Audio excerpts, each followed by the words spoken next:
Pinakamalakas na hari. Credit to the author. 16 hanggang 20. Ang mga pangalan po na nandito ay galing sa mga name generator. Kaya kung meron man pagkakatulad sa mga pangalan ng totoong tao o lugar, ito ay tunay na hindi sinasadya. Oo, ako si Francis. Si Francis ay hindi umatras o bumigay. Sa halip ay hinarap niya si Jared. Ang tanawing ito ay naging sanhi ng pagkagulat ng maraming iba pang mga alagad. Kailan nakapasok si Francis sa ikatlong ranggo? Sa wakas ay natanto ni Kevin at ng kumpanya ang pagbabago ni Francis. Maging si Vilma na nakatayo sa tabi ni Jerlan ay nagulat. Isang walang kwentang basura lang na gumagamit ng tulong mula sa labas para makalusot. Ang mga taong ito ay lalong mahina. Naiinis na sabi ni Jerlan. Siguro. Sagot ni Vilma. Francis, mas malakas ka sa inaakala ko. Hindi ka takatakang kaya mong bugbugin ang kapatid ko.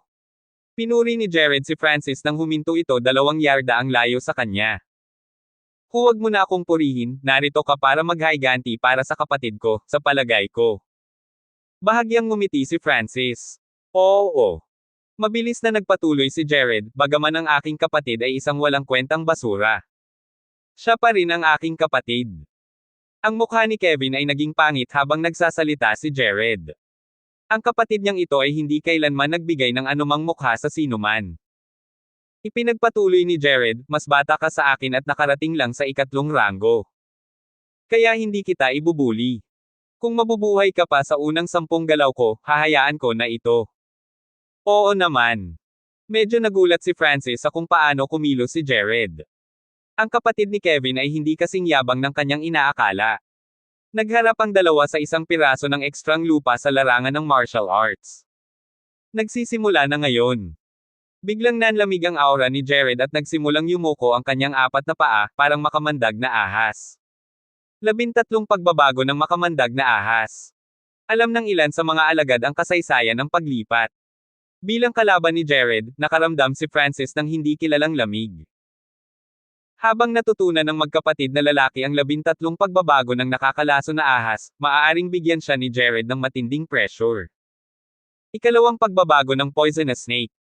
Si Jared, tulad ng isang ahas, ay tumama sa ulo ni Francis. Naramdaman na lamang ni Francis ang lamig sa kanyang ulo. Ang bilis at lakas ng kalaban ay doble kaysa kay Kevin. Mabuti na lang ay madaling makita ng kanyang kaliwang mata ang ruta ng pag-atake ni Jared, kaya nagtaas siya ng kamao para harangan. Pa! Inihagis ni Francis si Jared gamit ang kanyang suntok, ngunit naramdaman niyang parang mantikilya ang katawan ng kalaban. Pumihit si Jared sa lupa at pagkatapos ay gumamit ng explosive speed at power para sumisingil pabalik kay Francis. Hindi nakakagulat na siya ay karapat-dapat na maging ika-5 pinakamahusay na panlabas na disipulo. May pakiramdam siya na ang kanyang kalaban ay hindi isang tao, ngunit isang nakamamatay, tusong ahas sa halip. Pa! Si Francis ay may time na tingin sa kanyang mukha habang siya ay nakaharap kay Jared. Sa maikling panahon na iyon, si Francis ay halos natalo ng maraming beses. Nagtataka ako kung hanggang saan ako makakarating nang hindi ginagamit ang aking kaliwang mata. Napakatahimik ni Francis. Sa sandaling ginamit niya ang kanyang kaliwang mata, ang bilis ng kanyang reaksyon at paningin ay tumaas ng husto, kaya hindi ito magiging anumang hamon para sa kanya. Siyempre, nang hindi ginagamit ang kanyang kaliwang mata, ang bilis ng reaksyon ni Francis ay nalampasan na ang mga martial learners na may parehong ranggo. Sa simula, si Francis ay nasa ilalim ng matinding pressure. Gayunpaman, habang nagpapatuloy ang laban, ginamit niya ang kanyang karanasan at lakas sa pakikipaglaban upang labanan si Jared.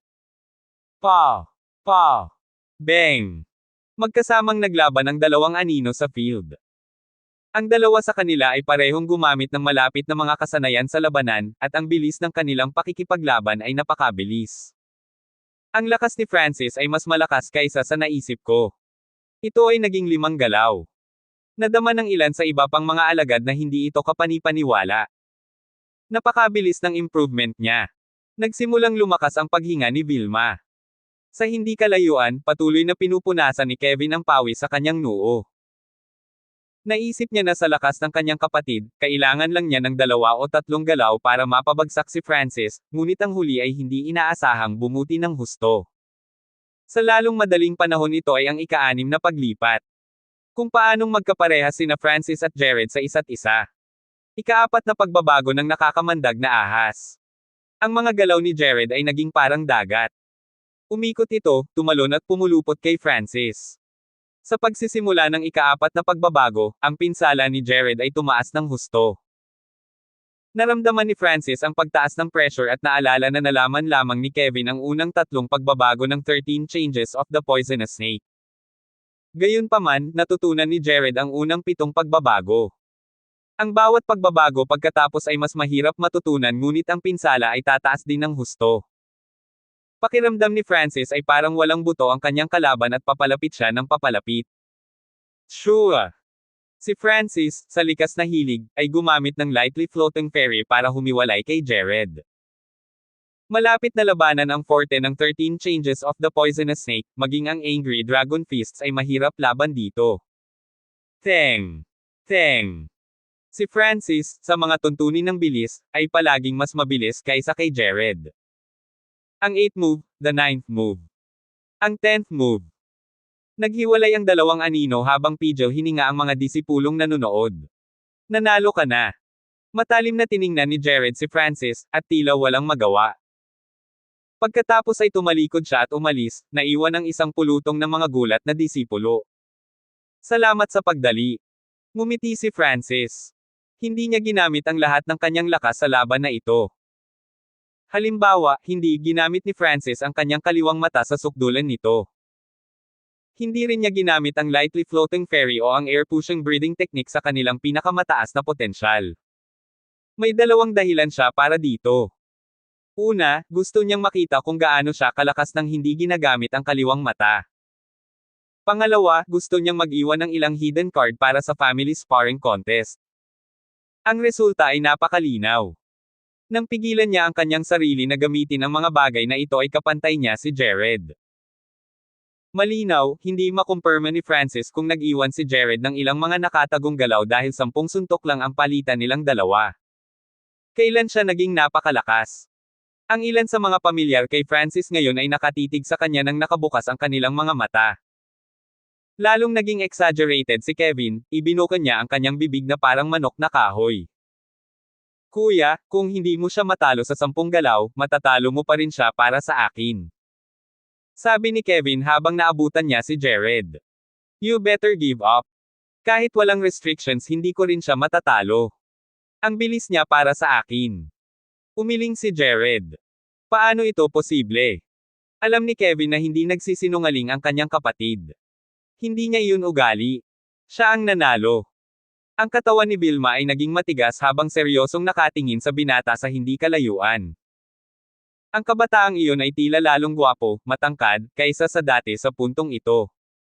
Ang batang ito ay talagang may ilang mga trick. Si Jerlan ay may malamig na ekspresyon sa kanyang mukha, ngunit nakipaglaban lamang siya kay Jared sa loob ng 10 galaw. Habang si Jared ay matagal nang natalo sa akin. Napabuntong hininga si Vilma nang marinig niya ang mga salita ni Jerlan. Hindi niya maintindihan kung bakit siya natatakot na maging malakas si Francis. Habang lumalakas siya, mas lalo siyang nakaramdam ng gulo. Pagkatapos ng sparring match ay nagpatuloy ang field sa orihinal nitong estado. Ito ay dahil malapit na ang tanghali at ang makapangyarihang martial artist ay magbibigay ng lecture sa lalong madaling panahon. Nandito na si Coach Clyde. Biglang natuwa ang mga tao. Sinundan ni Francis ang paningin ng lahat at nakita ang isang matangkad, matipunong lalaki na dahan-daang naglalakad papunta sa martial arts field. Ito si Coach Clyde. Palihim na binuksan ni Francis ang kanyang kaliwang mata at nakitang may mahinang dilaw na kinang na lumalabas mula sa kanyang dugo.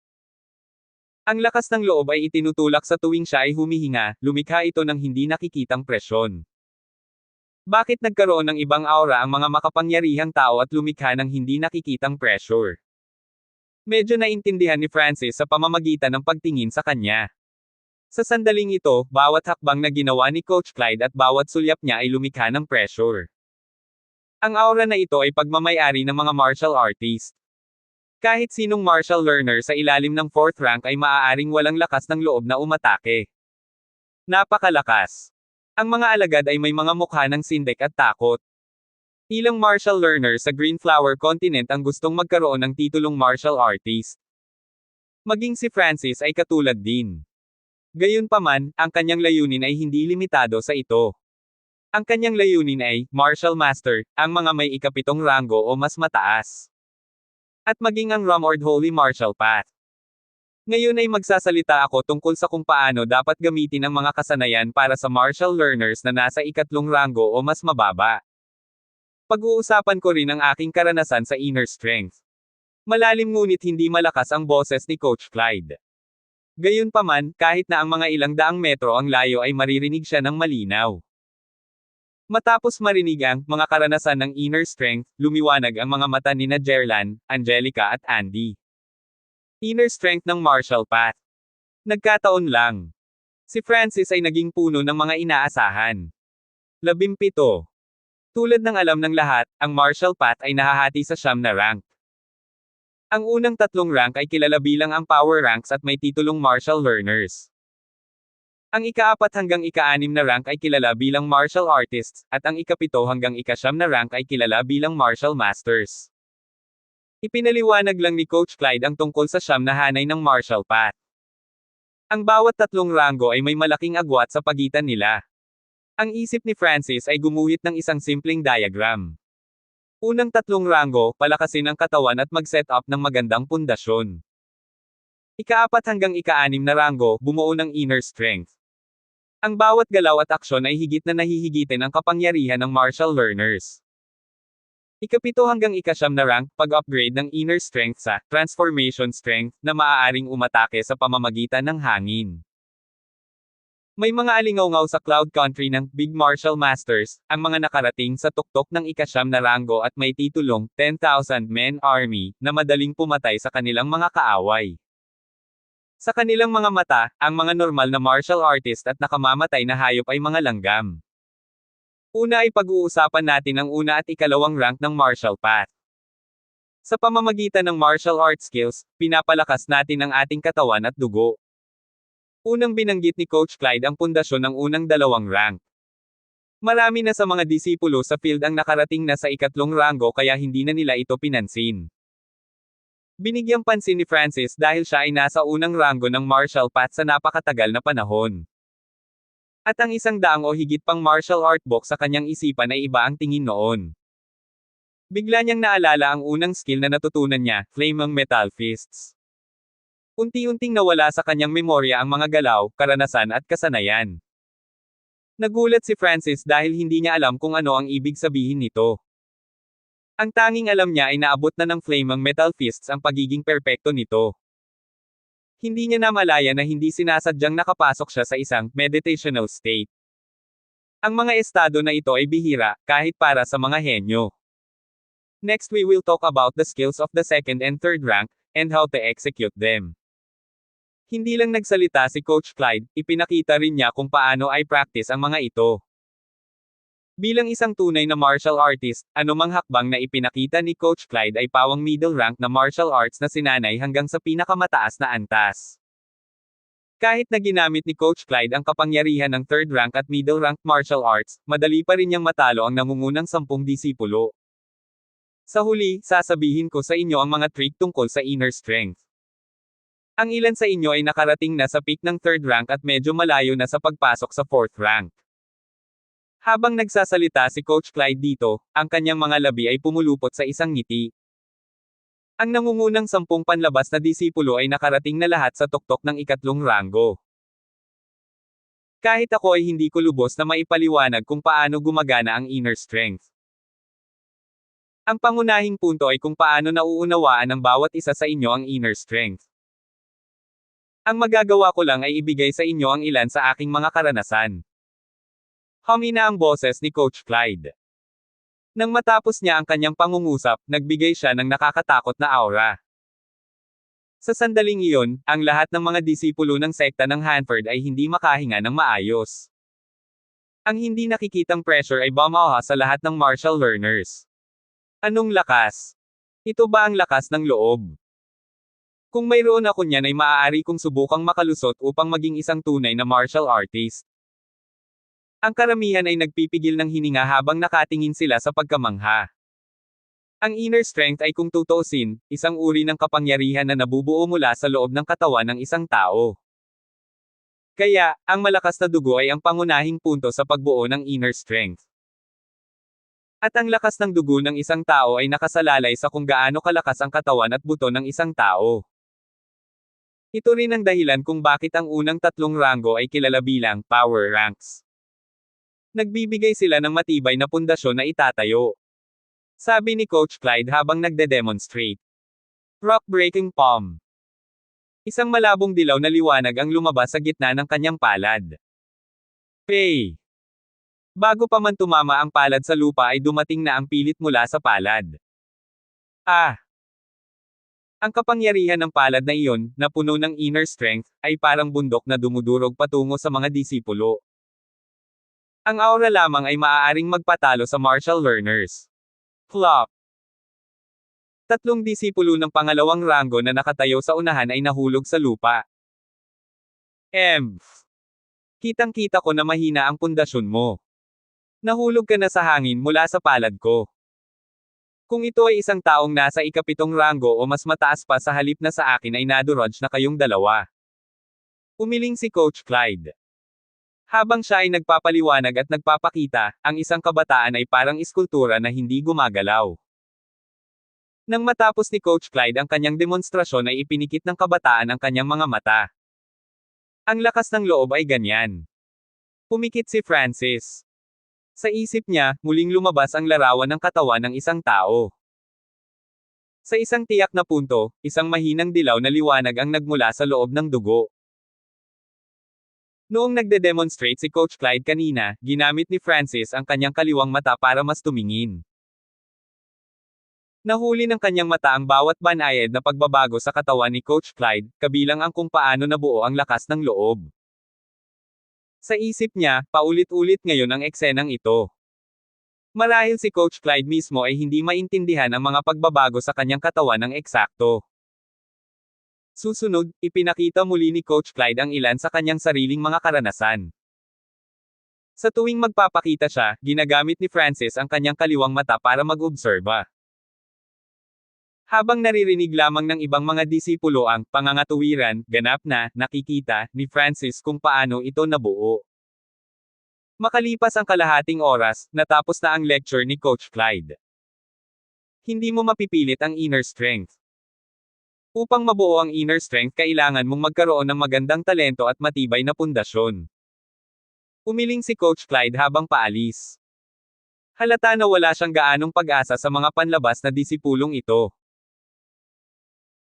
Kung ang kanyang paliwanag ay makapagbibigay sa isa o dalawa sa kanila na maunawaan ang panloob na lakas, ito ay hindi inaasahan. Pagkaalis ni Coach Clyde, karamihan sa mga disipulo ay naiwan na may mga mukha na nagtatanong. Pagkatapos ng lahat, ang inner strength ay hindi mailarawan. Ito ay naiiba para sa lahat.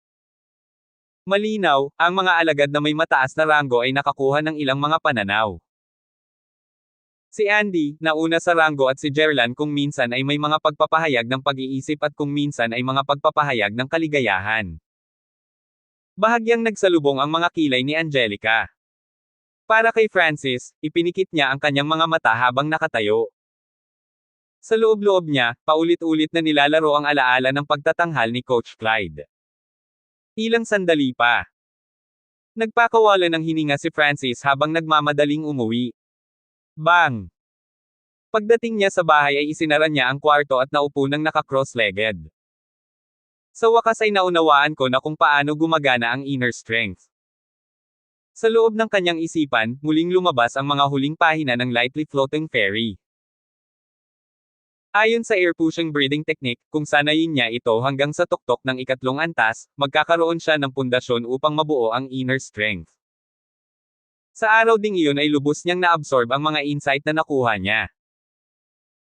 Sa gabi, ginawa ni Francis ang air-pushing breathing technique ng ilang beses upang kumpirmahin na naabot na niya ang tuktok ng ikatlong antas. Magsisimula na ngayon. Huminga ng malalim si Francis habang dahan-dahan niyang sinusubukang bumuo ng inner strength. Ayon kay Lightly Floating Fairy, dahan-dahang itinulak ni Francis ang kanyang dugo. Kung ikukumpara sa air-pushing breathing technique, mas mataas ang mga pamantayan ng Lightly Floating Fairy. Hindi nagtagal ay dumaan ang dugo ni Francis sa kanyang katawan. Naging maayos ang lahat. Gayunpaman, sa dulo pa lang, naramdaman ni Francis na wala na siyang lakas. Ang dahilan ay dahil, bagaman malakas ang dugo ni Francis, kulang siya sa dami.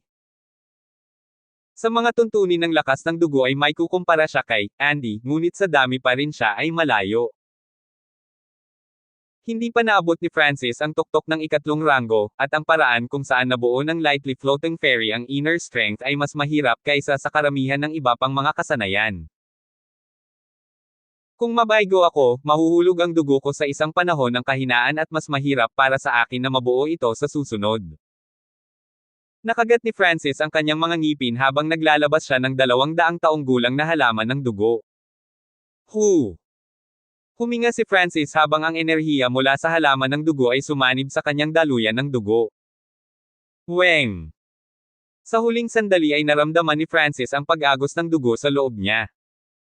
Ha! Isang sigaw na kasing lakas ng kidlat ang umalangaw-ngaw sa loob ng silid, na naging sanhi ng pagkalampag ng mga bintana. Biglang nagdilim ang kwarto dahil sa napatay na kandila.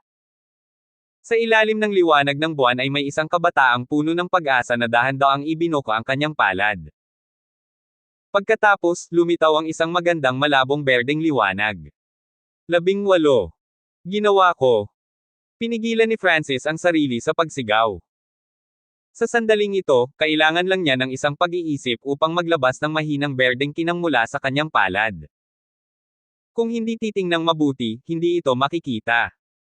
Ito ang unang thread ng inner strength na nabuo ni Francis. Hindi niya akalain na magiging ganito kalapit sa kanya ang pangarap niya. Sa sandaling nabuo ng isang tao ang kanilang unang thread ng inner strength, ang bottleneck sa ika-4 na ranggo ay halos wala na. Para kay Francis, sandali na lang.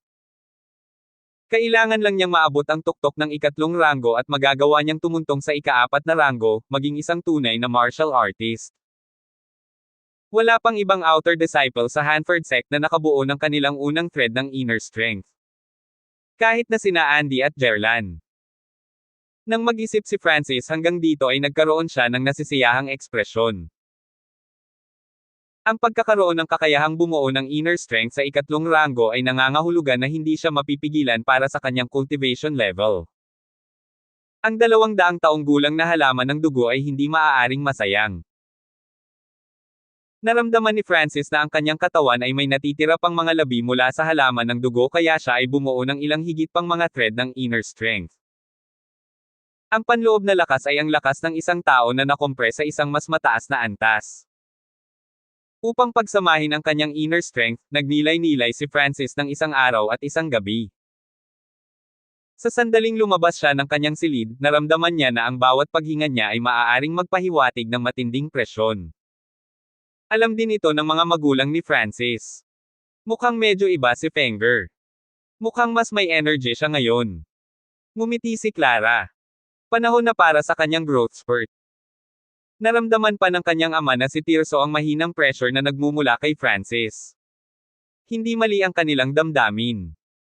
Ang mga pagbabagong ito ay nangyari nga kay Francis. Matapos sumanib sa mahiwagang mata, ang dugo ni Francis ay nagsimulang unti-unting nagbago. Ang pinakahalatang punto ay ang kanyang lakas, ito ay tumaas ng mabilis. Lumalaki na rin ang kanyang height at mental energy. Dagdag pa sa pagbabago ng estado ng puso niya, nagbago ang buong aura niya. Even my parents can see na nagbago na ako. Ibig sabihin, madaling makita ng martial artists na nakabuo ako ng inner strength. Nag-isip ng malalim si Francis. May isang buwan pa bago ang family sparring contest, at ang layunin niya ay makapasok sa top 3. Kailangan ko ng paraan para itago ang aking inner strength. Hindi nagtagal, bumungad sa kanyang isipan ang 100 martial arts skills. Hindi nagtagal ay pumili siya ng isang kasanayan na pinangalanang hiding air technique. Ang hiding ear technique ay hindi isang combat skill, hindi man lang nito mapataas ang cultivation ng isang tao. Ang dahilan kung bakit kinuha ito ni Francis noon ay dahil isa itong peak middle rank martial art, kapareho ng level ng Angry Dragon Fists. Kung ang hiding ear technique ay sinanay sa mababang antas, maaari nitong itago ang panloob na lakas at cultivation ng isang tao. Kapag umabot na ito sa mataas na antas, makokontrol ng isang tao ang aura. Kapag naabot na nito ang pinakamataas na antas, mabuburay ng isang tao ang kanyang aura, na maaaring magamit para sa pagsubaybay at pag-espiya. Kahit na ang isang aso ay hindi maamoy ang presensya ng isa. Nagsimulang magsanay si Francis sa hiding ear technique sa parehong araw. Bagamat ito ay isang peak, middle rank martial art ay madali para kay Francis na magsanay dito.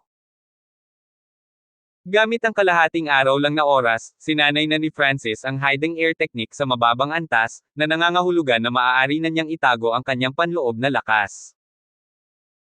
Kahit na ang mga tunay na martial artist na nasa ika-4 na ranggo o mas mataas ay hindi malalaman na si Francis ay may panloob na lakas. Ayon sa aklat, ang isa ay nangangailangan ng hindi bababa sa ilang buwan upang sanayin ito sa mababang antas. Bahagyang nagulat si Francis, ngunit pagkatapos ay naisip niya kung paano niya natutunan ang lightly floating fairy, na isang mataas na ranggo na martial art.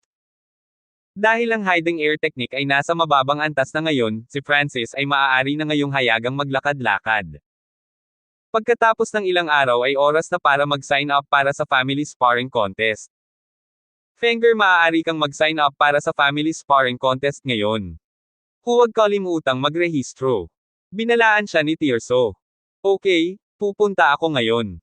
Malaki ang tiwala ni Francis. Tumango si Tirso, naabot mo na ang 3 ranggo. Dapat ay maabot mo ang pinakamataas na 100. Nangungunang 100. Tumawa si Francis habang umiiling. Walang gaanong tiwala sa kanya ang kanyang mga magulang. Nakaramdam si Francis na kung hindi siya mauna, maaari pa rin siyang malagay sa nangungunang 3. Hindi nagtagal, dumating si Francis sa lugar ng pagpaparehistro. Ang family sparring contest ay ginanap 1 beses kada 3 taon at ang sign-up time ay 1 buwan bago ang mismong contest. Marami pang mga disipulo ang nakapila nang dumating si Francis. Narinig mo ba? Napakaganda ng mga reward ngayong taon. Sabi ng isang alagad ni Hanford. Mga gantimpala. Sabihin sa amin. Hindi nakakagulat na ikaw ay isang panloob na disipulo. Ang ilang nakapaligid na mga disipulo ay may mga interesadong ekspresyon habang nakatingin sila sa panloob na disipulo. Nakuha ng kanilang talakayan ang atensyon ni Francis. Tiningnan niya ang panloob na disipulo na may cultivation sa tuktok ng 3 ranggo. Mula sa aura na kanyang pinakawalan, ang kanyang lakas ay kapantay man lang ni Jared. Hindi nakakagulat na siya ay karapat-dapat na maging isang panloob na disipulo. Naisip ni Francis, ang sinumang random na panloob na disipulo ay may ganoong lakas. Yung magiging isa sa top 50 ay magiging inner disciples at magkakaroon ng pagkakataong makapasok sa 2nd palapag ng martial arts library at pumili ng high-rank martial arts skill. Makakatanggap din sila ng 300 taong gulang na halaman ng dugo. Ang mga makakarating sa top 20 ay maaaring pumili ng 2 mataas na ranggo na kasanayan sa martial arts at makakakuha ng 300 taong gulang na halaman ng dugo. Ang panloob na alagad ay huminto. Wow! 300 taong gulang na halaman ng dugo. Ang sekta ay gumagastos ng malaking pera para sa paligsahan ngayong taon. Mataas na ranggo ang mga kasanayan sa martial arts. Ang mga normal na disipulo ay malamang na hinding-hindi matututo kahit isa. Ang mga disipulo sa paligid ay tila nabigla sa balita. Maging si Francis ay nasa sabik.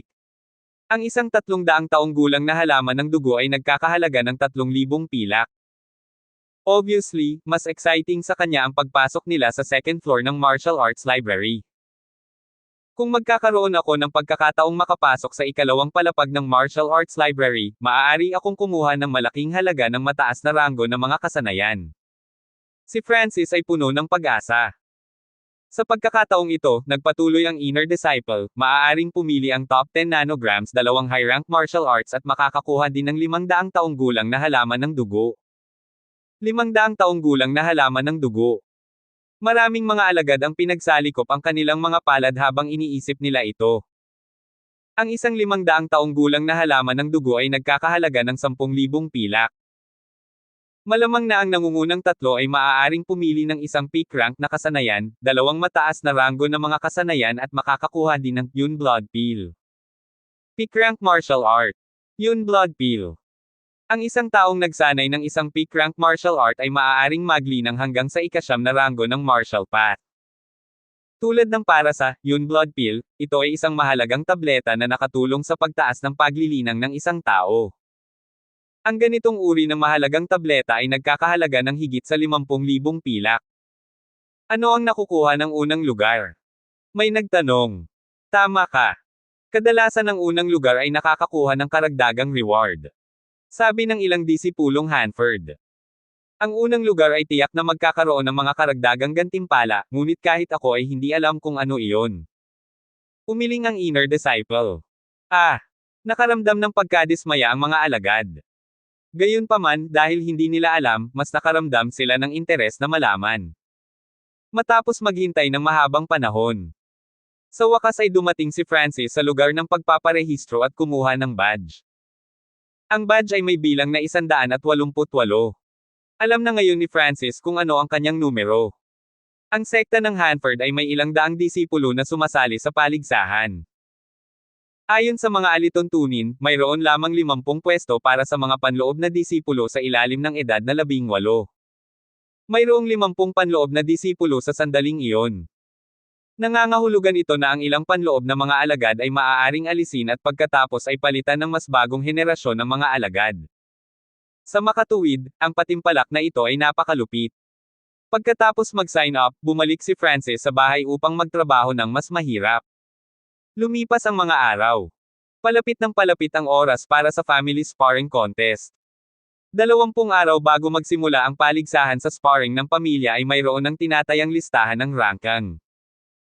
At ang taong nauna sa ranggo ay isang panloob na disipulo na henyo ng sekta ng Hanford, si Lyndon. Naabot ni Lyndon ang ika-4 na ranggo ng martial path 2 taon na ang nakararaan. Ikatlo siya sa huling paligsahan. Noon ay wala pa siyang 15 anyos. Ngayon, isa siya sa 4 na henyo ng Feather Cloud City. Walang duda na siya ang pinakamalakas.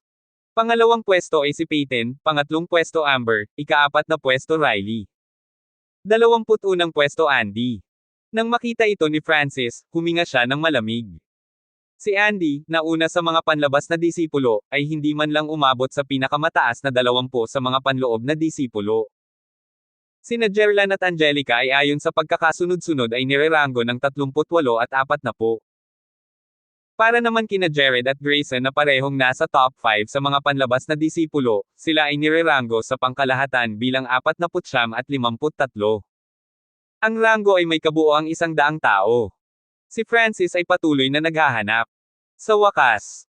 Sa pangalawa hanggang sa apelyido sa listahan, sa wakas ay natagpuan ni Francis ang kanyang sariling pangalan. 19. 99th. Napangiti ang mga labi ni Francis, nagiging masigasig ako para sa patimpalak na ito. Ang mga maaaring mag-rank sa nangungunang 100 ay lahat ay itinuturing na may talento sa sekta. Pagkatapos ng lahat, mayroong higit sa libu-libong mga kabataan sa pagitan ng edad na 12 at 18 sa sekta. At hindi bababa sa 500 sa kanila ang nakapasok sa kompetisyon. Kung si Francis ay hindi sumanib sa misteryosong mata ay wala siyang karapatang pumasok ngayon. Mayroon pang 20 araw na natitira. Kailangan kong gamitin ang aking oras ng matalino. Dumiretso si Francis sa bahay upang maghanda para sa kompetisyon.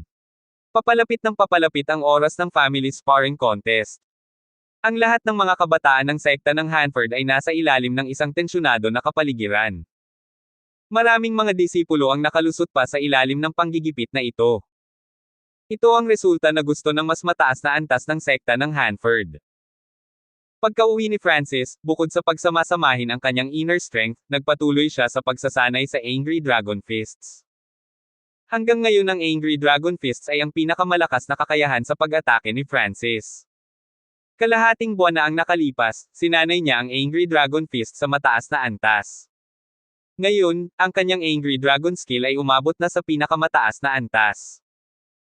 Ang pinakamataas na antas ay kumakatawan sa 70% o mas mataas ng pinakamataas na pinsala nito, na higit sa 50% na mas malakas kaysa dito sa mataas na antas. Hanggang ngayon ay hindi pa nakarinig si Francis ng iba pang mga panlabas na disipulo na nagsanay ng isang middle rank na kasanayan hanggang sa pinakamataas na antas. May kalahating buwan pa bago ang paligsahan. Si Francis ay naglagay ng mas maraming enerhiya sa paglinang. Ang pangunahing focus niya ay ang air crossing breathing technique dahil nakakatulong ito sa inner strength. Upang palawakin ang kanyang paglilinang, ginamit pa ni Francis ang kanyang 300 taong gulang na halaman ng dugo. Dahil nabuo na niya ang unang ilang thread ng inner strength, ang kanyang cultivation ay tumaas sa isang nakakabaliw na bilis at madaling nakapasok sa tuktok ng ikatlong ranggo. Kalahating hakbang na lang ang layo niya sa pagpasok sa ika-4 na ranggo. Nagpakawala ng mahabang hininga si Francis. Sinanay niya ang kanyang katawan sa pinakamataas na potensyal nito. Mayroong 3 araw pa. I wonder kung makakaabot ako sa 4th rank. Bulong ni Francis. Bilang pinakapaboritong henyo ng sekta ng Hanford, tila naabot ni Linden ang ika-4 na ranggo 2 taon na ang nakararaan. Sa sumunod na 2 araw, sinubukan ni Francis na maabot ang pang-4 na ranggo ngunit nabigo sa parehong mga pagtatangka niya. Ito ay sa loob ng kanyang mga inaasahan bagaman. Ang aking panloob na lakas at lakas ng katawan ay malayo pa sa pag-abot sa ika-4 na ranggo. Hindi nagtagal ay natagpuan ni Francis ang dahilan. Ang unang 3 hanay ng martial path ay nagsalita tungkol sa isang matatag na pundasyon.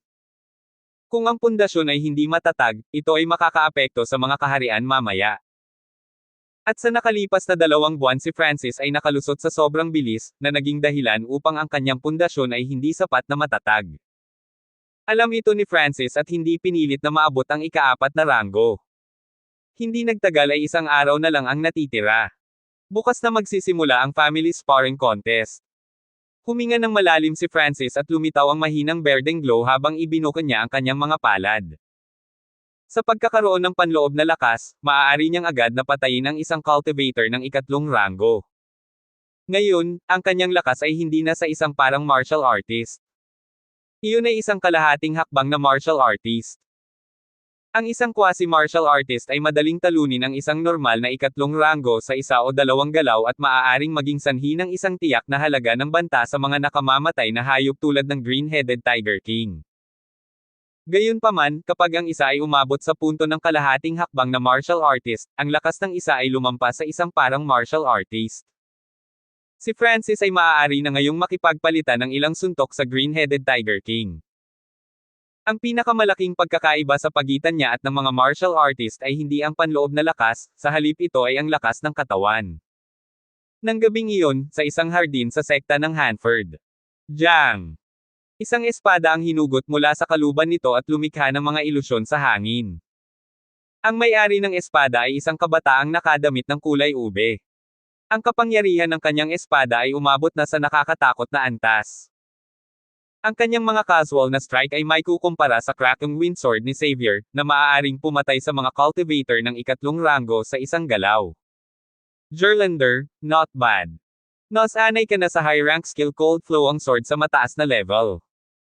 Mula sa mga panlabas na disipulo, malamang na ikaw lang ang nagsanay ng high-rank martial art sa mataas na level. Nakangiting sabi ng isang medyo may edad na. Ang kabataang nakasuot ng lila ay si Gerlan na nasa ikatlong pwesto sa mga panlabas na disipulo. Mukhang ang unang lugar sa mga panlabas na disipulo ay magbabago sa lalong madaling panahon. At si Francis, ang bug na iyon, ay madudurog sa ilalim ng aking mga paa. Malamig na sabi ni Gerlan. Nang banggitin niya si Francis, ang kanyang espada ay biglang nagpaputok ng 5 magkakaibang suntok. Ang lakas na ginamit niya ay mabigla pa sa mga tunay na martial artist. Gerlander, limitado ang iyong paningin. Huwag mong isipin ang tungkol sa panlabas na mga alagad. Umiling ang nasa katanghaliang lalaki, ang iyong mga tunay na kalaban ay mga panloob na disipulo. Sa iyong lakas, madali kang makapasok sa top 20, ngunit mapapablush mo ako kung makapasok ka sa top 10. Oo, ama. 70% akong sigurado na makakasama ko ang nangungunang 10. Malaki ang tiwala ni Gerlan habang sinasabi niya ito. Sa isa pang gusali sa sekta ng Hanford. Angelica, magsisimula na ang preliminaries bukas. Gaano ka kumpiyansa? Sabi ng isang matanda habang nakangiti. Huwag kang mag-alala lolo, buo ang tiwala ko na walang sino man sa mga panlabas na disipulo ang makakapareha ko. Nagliwanag ang mukha ni Angelica habang nakangiti. Kailangan mo lang mag-alala kay Jerlan. Para kay Andy, ang kanyang kakayahan ay depensa kaya hindi kanya dapat takutin. Pagsusuri ng isang armadong matanda. Jerlan. Siguro. Hindi ka panipaniwala ang pakiramdam ni Angelica. Bilang isa sa mga henyo ng sekta, walang sino man ang makakapasok sa kanyang mga mata. Gayunpaman, hindi niya alam kung bakit ang kabataang iyon ay patuloy na lumilitaw sa kanyang isip. Ang taong iyon ay hindi man lang nireranggo sa nangungunang 10 kabilang sa mga panlabas na disipulo. At saka, kung papasok ka sa finals at makikilala mo si Linden, na unang nakareranggo, huwag maging matigas ang ulo. Pagkatapos ng lahat, siya ang pinakamakapangyarihan sa mga kabataan ng sekta ng Hanford. Babala ng matanda. Kasabay nito, sa isang kahangahangang istruktura. Gunner, Cooner, pareho kayong dapat gumanap ng mahusay sa paligsahan ngayong taon. Lalo na ikaw Gunner. Ang lakas mo ay umabot na sa isang parang martial artist. Sa pamamagitan nito, dapat mong tunguhin ang nangungunang 10. Isang mayabang na boses ang narinig. Oo ama. Sa lakas ko, kahit si Andy, na unang nasa ranggo sa mga panlabas na disipulo, ay hindi ko kakampi. Casual na sabi ni Jared. Si Kevin, na nasa tabi niya ay nagsabi, Francis. Naabot ko na ang 3 ranggo ngayon at sinanay ang 13 pagbabago ng nakakamandag na ahas sa unang 6 na pagbabago. Matatalo kita sa patimpalak na ito. Maging ang ilan sa mga matatanda ay inaabangan ang patimpalak na ito. Hindi mabilang na mga disipulo ng sekta ng Hanford ang pinagdikit ang kanilang mga palad para sa laban bukas. Lahat ay naghihintay ng pagkakataong baguhin ang kanilang kapalaran. Ang umaga ng susunod na araw. Nang lumiwanag ang kalangitan, maraming tao ang natanaw habang nagtitipon sila sa Sky Marshall Field, isang mahalagang lugar ng sekta. Marami sa mga dumating ay mga disipulo ng sekta ng Hanford, at ang ilan sa kanila ay may gitna o mataas na posisyon sa sekta. Dumating na rin ang 3 nangungunang outer disciples na sina Jerlan, Andy at Angelica. Maging si Francis ay narito. Ito ang kanyang unang pagkakataon na pumasok sa Sky Marshall Field. Ang Sky Marshall Field ay may 10 yugto, sa lahat ng mga ito ay may ibabaw na lugar na 100 metro. Sa paglipas ng panahon ay dumarami ang mga alagad na dumating. Gayunpaman, karamihan sa kanila ay mga panlabas na alagad. Walang gaanong mga panloob na disipulo ang nagpakita. Hindi ito kakaiba kay Francis dahil magkakaroon muna ng preliminaries. Ang mga preliminaries ay unang nagsimula sa mga panlabas na disipulo. 50 panlabas na disipulo ang haharap sa iba pang 50 panloob na disipulo. Ang punto nito ay upang alisin ang mahihinang panlabas na mga alagad, na iniiwan lamang ang mga piling tao. Nangangahulugan ito na ang mga panloob na disipulo ay hindi kailangang pumasok sa mga preliminaries. Kailangan lang nilang maghintay para sa huling torneo na makalipas ang kalahating buwan. Sa wakas, humigit kumulang 20 panloob na disipulo ang nakita. Ang mga panloob na disipulong ito ay mukhang interesado habang nakatingin sila sa mga panlabas na disipulo. Hihihi. May iilan, medyo malakas, outer disciples. I wonder kung ilang inner disciples ang matatanggal.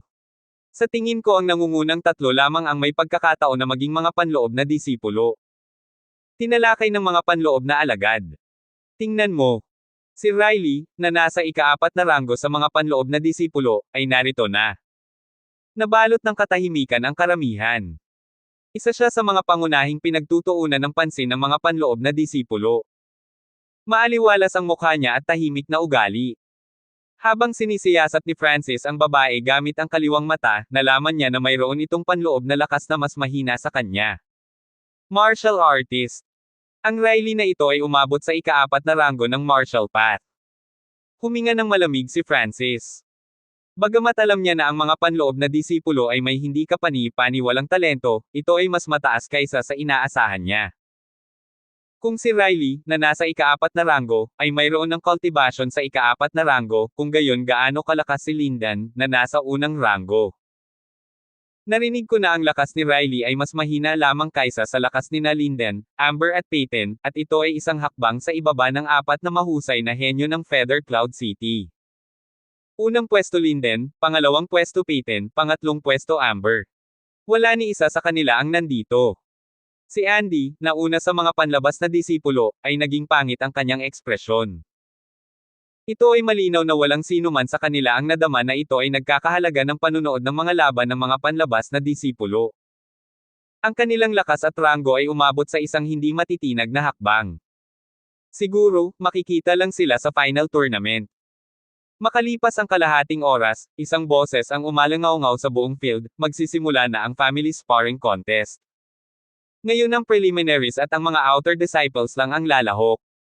50 lang sa 522 tao ang magpapatuloy sa final tournament. 20. Ang boses ang naging opisyal na simula ng family sparring contest. Natahimik ang field. Ang unang round, group elimination. Ang mga kalahok ay hahatiin sa 10 grupo, ikakalat sa 10 yugto. Ngayon ay magsisimula na tayong hatiin ang mga grupo. Sa ilalim ng patnubay ng sekta ang mga panlabas na alagad ay nahati sa 10 magkakaibang grupo. Numero 188, ikapitong yugto. Tumungo si Francis sa ikapitong yugto. Ang tuntunin ay, sa bawat yugto, 10 tao ang pipiliin mula sa 50 tao upang magpatuloy sa susunod na round. Halimbawa, ang grupo ni Francis ay mayroong 52 tao, at 10 lamang sa kanila ang magpapatuloy sa susunod na round. Gamit ang kanyang kaliwang mata, iniskan ni Francis ang 10 grupo at napagtanto na ang paghahati ng grupo ay nilagyan ng daya. Ang pinakahalata ay ang nangungunang 10 disipulo ay nasa iba't ibang grupo. Halimbawa, si Andy, na unang ipinadala sa unang grupo. Sina Jerlan at Angelica, ay ipinadala sa ikalawa at ikatlong grupo ayon sa pagkakabanggit. Nangangahulugan ito na ang nangungunang mga alagad ay hindi magkikita ng maaga. Ang bawat grupo ay may pantay na pagkalat ng malalakas at mahihinang disipulo. Nangangahulugan ito na walang maraming kabataan na asenso sa pamamagitan ng swerte. Tumango si Francis bilang pagsang-ayon. Susunod, sinimulan ni Francis na suriin ang mga pinaka-nagbabanta sa kanya. Ang pinakamalakas ay si Caleb, na nasa ikapitong ranggo sa mga panlabas na disipulo. Tumayo si Caleb habang ang kanyang pinakamataas na aura sa ikatlong ranggo ay kumalat. Upang maranggo sa nangungunang 10 sa gitna ng mga panlabas na disipulo ay nangangahulugan na sila ay may sariling kakayahan. Nagulat si Francis nang maramdaman niya ang isang pamilyar na tao sa ikapitong grupo. Ito ay isang magandang figure na nakasuot ng puti. Kuya Feng. Sabi ni Vilma habang nakatingin kay Francis. Tumango si Francis bilang tugon. Little Vilma. Okay lang. Sinabi sa akin ni Brother Gerland na bugbugin si Francis at gawin siyang hindi makamit ang magandang resulta. Sinabi ni Caleb, na unang niranggo sa grupo, habang naglalakad siya patungo kay Vilma. Ikaw. Magsasalita sana si Vilma ngunit pinigilan niya ang sarili niyang gawin iyon. Hindi niya alam kung bakit ayaw niyang makamit ni Francis ang magandang resulta. Sa oras na ito nagsimula ang paligsahan. 13 versus 65. 48 versus 355. 179 kumpara sa 24. Umalangaw-ngaw ang boses ng mga hurado sa bawat grupo.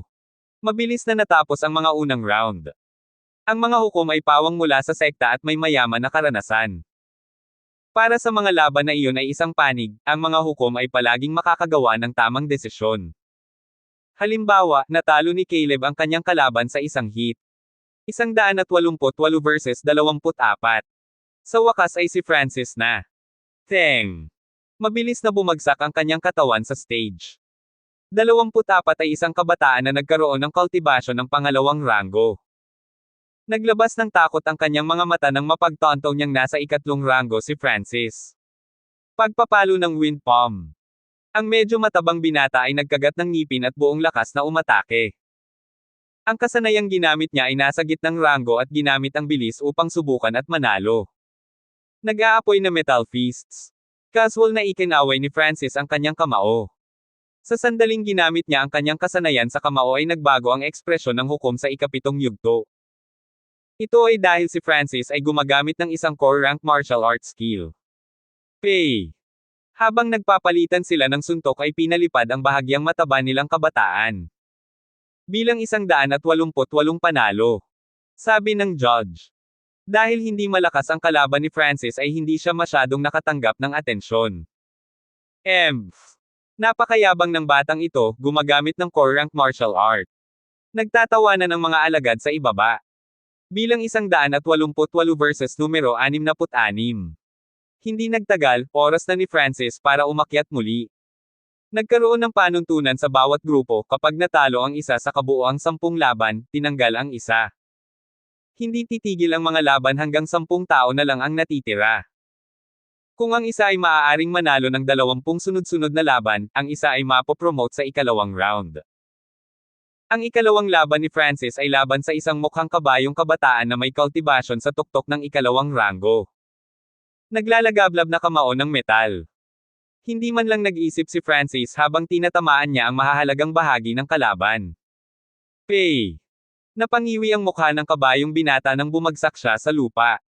Gumamit na naman siya ng core rank martial art. Ang mga disipulo ng sekta ng Hanford ay tumingin ng masama. Bilang 188 panalo. Ito na ang ikalawang tagumpay ni Francis. Gayunpaman, para sa susunod na dalawang laban, ginamit pa rin ni Francis ang core rank martial art. 4 na sunod-sunod na panalo. Masyadong mayabang ang brat na ito. Sa tingin ba niya ay hindi siya matatalo sa paggamit ng core rank martial art? Hindi rin malakas ang mga kalaban niya. Kapag nakaharap niya ang isang taong kapareho ng rango ay hindi magiging ganoon kadali. Nagtatawanan ng mga alagad sa ibaba. Bilang 188 versus numero 47. Sa wakas, sa ikalimang round, ang kalaban ni Francis ay isang taong nasa ikatlong rango, na nirerango din sa nangungunang 5 sa kanyang grupo. Hanford Koy. Talunin ang batang iyan. May sumigaw. Marami na ang hindi nasisiyahan ay si Francis. Anak, hanggang dito na lang. Nakatayo sa harapan ng matipunong katawan ni Hanford Koy. Ang kanyang napakalawak na lakas ay nakadikit sa kanyang mga kalamnan. Karaniwang kailangan lang niyang tumayo doon at aaminin ng mga second rankers ang pagkatalo dahil sa pressure. May kabuuang humigit kumulang 60 tao ang umabot sa ikatlong rango sa mga panlabas na disipulo. Sa makatuwid, ang ikatlong rango ay itinuturing na makapangyarihan sa mga grupo. Gamitin ang lahat ng iyong kakayahan. Bahagyang ngumiti si Francis, hindi siya naglagay ng normal na mga third rank sa kanyang mga mata. Hahaha. Kung mayroon kang lakas ng loob, ipagpatuloy mo ang paggamit ng core rank martial art na iyon. Tumawa si Hanford Koy at, parang leon, sumugod kay Francis. Ang galit ng hari ng leon. Inilapat ni Hanford Koy ang lahat ng kanyang lakas sa kanyang katawan. Karamihan sa mga peak third rankers ay hindi man lang haharap sa kanya. Hehe, not bad. Tingnan mo kung mahaharangan mo ang galaw ko, Flaming Metal Fist. Gumamit pa rin si Francis ng core level martial arts. Nag-aapoy na naman sa Metal Fist. Halos mawala ng malay ang mga alagad na nanunood. Isang malakas na kalabog ang umalangaw-ngaw mula sa ikapitong yugto at maya-maya ay may sumigaw. Boom! Ang napakalaking katawan ni Hanford Koy ay nakahandusay sa lupa, ang ilan sa kanyang mga ngipin ay nabali rin. Ano? Ang mga tao sa ibaba ay nakatingin sa eksenang ito. Bilang 188 panalo. Kahit na ang hukom ay nadama na ito ay hindi ka panipaniwala. Muli siyang nanalo sa isang core rank martial art. 5 sunod-sunod na panalo. Sinasampal nito ang mukha ng mga alagad. Core rank martial art. Paano ito posible? Lumabas ng stage si Hanford Koy, berde ang mukha. Matapos talunin si Hanford Koy, naging mas madali ang mga laban ni Francis. 5 panalo. 6 na panalo. 7 sunod-sunod na panalo. Nang maglaon, lahat ng nasa ilalim ng ikatlong rango ay umamin ng pagkatalo nang makita siya. Ang tanging ibang tao na may kaparehong record sa kanya sa ikapitong pangkat ay si Caleb. Mukhang na-train ng batang ito ang core rank martial arts sa peak level, hindi nakakagulat na napakalakas nito. Hehe, maghintay hanggang makilala mo ako, pagkatapos ay hahayaan kitang matikman ang mataas na antas ng mga kasanayan sa martial art. Malamig na tumawa si Caleb. Hanggang ngayon sina Francis at Caleb ay nakilala bilang Duo Eagles ng ikapitong yugto dahil pareho silang hindi pa natatalo ng isang laban. 7 panalo. 8 panalo. 9 na panalo. 10 sunod-sunod na panalo. Sino sa tingin mo ang mas malakas? Francis o Caleb? Sa tingin ko si Caleb ay medyo mas malakas, ngunit si Francis ay hindi rin mahina, siya ay isang itim na kabayo. Nagkaroon sila ng dalawang tao na may parehong streak hindi tulad ng ibang mga grupo kung saan mayroon lamang isang nangingibabaw na figure. Halimbawa, lahat ng mga kalaban na sina Andy at Jerlan ay nakaharap, lahat sila ay umamin ng pagkatalo. Masyadong malakas ang lakas ni Jerlan. Bawat galaw niya ay kayang pumatay sa kanyang kalaban. Ang 7 pangkat lamang ang may titulong Duo Eagles. Marami ang nasasabik at anabangan ang sagupaan ni na Francis at Caleb. Sa ika-12 laban ni Francis, nakilala niya ang isang pamilyar na tao. Si Vilma iyon. Ito ay isang awkward na kalaban. Little Vilma, aminin mo ang pagkatalo. Mahinahong sabi ni Francis. Halos hindi pa naabot ni Vilma ang rurok ng ika-2 ranggo, halatang hindi siya ang kapareha niya. Maging si Jerlan, na nasa 2 grupo, ay tumingin sa paligid upang makita kung ano ang nangyayari. Aminin ang pagkatalo. Huwag kailanman. Kinagat ni Vilma ang kanyang mga ngipin habang ang kanyang mukha ay naging matigas ang ulo. Hindi niya hahayaan ang sarili na aminin ang pagkatalo sa harap ni Francis. Noong sila ay nasa Greenleaf Village, minahal ni Vilma si Francis, sa pag-aakalang siya ang pinakamatalinong kabataan. Gayunpaman, pagkatapos na makapasok sa Feather Cloud City napagtanto niya na ang Greenleaf Village ay maliit kung ikukumpara. Dahil isang mahinang babae, hindi niya kayang umangkop sa malupit na bagong kapaligiran, kaya gumawa siya ng isang mahirap na desisyon na umakyat kay Jerlan na nasa ika-3 pwesto. Hindi hahayaan ni Vilma ang kanyang sarili na aminin ang pagkatalo sa kanyang unang pag-ibig na pagkatapos ay itinapon niya.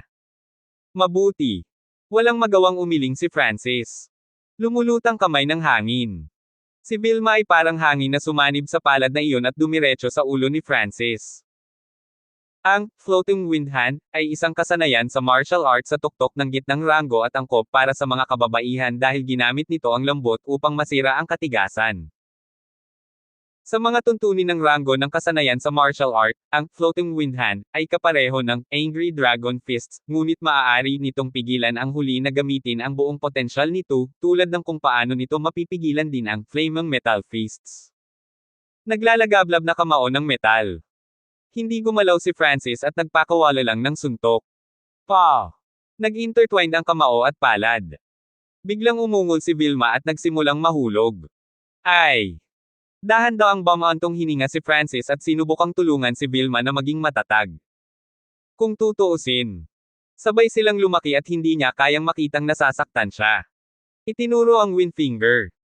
Sa sandaling hinawakan ni Francis si Vilma, ang mga mata ng huli ay malamig na kumislap at ang kanyang malajade na mga daliri ay hiniwa sa dibdib ni Francis. Ang eksenang ito ay naging sanhi ng pagsigaw ng maraming alagad sa takot. Sa ganoong kalayuan, hindi makaiwas si Francis. Ang ekspresyon ni Francis ay nagalit at ang kanyang katawan ay biglang sumabog sa kapangyarihan, na nagpalipad kay Vilma. Flop! Si Vilma ay sumigaw at nagluwa ng isang subo ng dugo habang siya ay bumagsak sa lupa. Bilang 188 panalo. Sabi ng judge habang nakatingin ng masama kay Vilma. Halatang hindi nakalulugod sa kanya ang mga kilos ni Vilma. Zue! Tumakbo si Jerlan. Si Francis ay malamig na naglakad pababa ng stage. Hindi niya akalain na aatakehin siya ni Vilma sa ilalim ng mga kondisyong iyon. Anak! Magkikita pa tayo mamaya. Bibigyan kita ng personal experience ng kahihiyan. Malamig na sabi ni Jerlan. Maghihintay ako. Tumalikod si Francis at umalis nang hindi nag-abala na tumingin kay Vilma. Pagkatapos ay narinig niyang sinabi ni Vilma sa likuran, Brother Gian, kailangan mong maghayganti para sa akin. Matapos talunin si Vilma, nanalo si Francis ng 12 laban. 12 panalo. 13 ang panalo. 14 na sunod-sunod na panalo. Ang record ni Francis ay patuloy na tumaas. Ang kanyang pangunahing ranggo na kasanayan sa kamao ay nagpawi sa lahat sa ika-7 yugto. Tanging si Caleb, sa ika-7 yugto ang may kaparehong record sa kanya.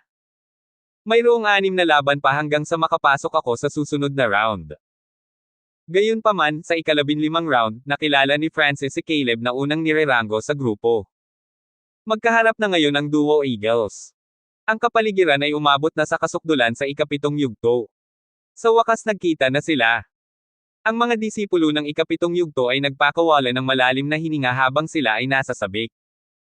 Maging ang ilan sa mga kalahok mula sa iba pang mga yugto ay inaasahan na natapos sa ikapitong yugto.